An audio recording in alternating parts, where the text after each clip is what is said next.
మిత్రులందరికీ నమస్కారం. గత 2 రోజుల నుంచి మా మిత్రుడు ఆప్తమిత్రుడు జగన్మోహన్ రెడ్డి గారికి మేము అందించిన ఆర్థిక సహాయాన్ని కూడా కొందరు రాజకీయంగా వాడుకోవాలని చెప్పి అది వాళ్ళ కుటుంబానికి డబ్బులు అసలు చేరలేదనే రకంగా వాళ్ళ వాట్సాప్ గ్రూపుల్లోనూ సోషల్ మీడియాలోనూ ఈరోజు ప్రసారాలు చేసి ఆ జరిగిన జగన్మోహన్ రెడ్డి గారి ఆత్మకు కూడా క్షోభించే విధంగా ఈరోజు ప్రవర్తిస్తూ ఉన్నారు. ఇదంతా కూడా దురదృష్టకరం. దీన్ని నేను తీవ్రంగా ఖండిస్తున్నాను. మా చిత్తశుద్ధి మేము ఆ కుటుంబానికి ఏదైతే అందజేయాలనుకున్నామో దాన్ని అందజేశామో, దీన్ని కూడా అందజేయలేదు అని చెప్పి కొందరు ప్రసార మాధ్యమంలో చెప్పుకుంటా ఉన్నారు. మా చిత్తశుద్ధిని నిరూపించుకోవడానికి రేపు 10:30 గంటకి కాణిపాకం వినాయకుని సన్నిధిలో మేము అక్కడ దైవ ప్రమాణానికి సిద్ధపడుతున్నాము.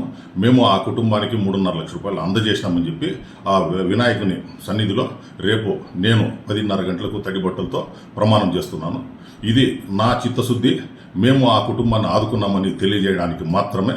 కాబట్టి రేపు 10:30 గంటలకు కాణిపాకం వినాయకుని సన్నిధిలో నా చిత్తశుద్ధిని, మా పార్టీ చిత్తశుద్ధిని మేము నిరూపించుకుంటున్నాం.